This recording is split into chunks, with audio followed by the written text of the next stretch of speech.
Hello guys, welcome back to our YouTube channel. In today's video, we are going to learn how to unarchive your Telegram. Let's begin with the tutorial. Firstly, open your Telegram.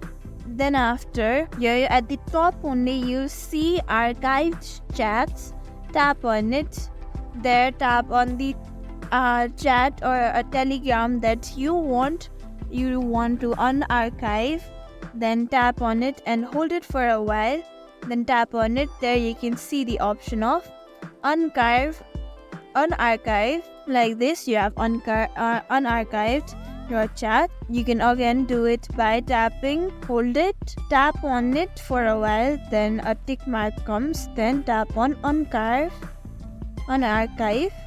Like this, you have unarchived your Telegram. Thank you for watching this video. Make sure you like, share and subscribe to our YouTube channel for more such content.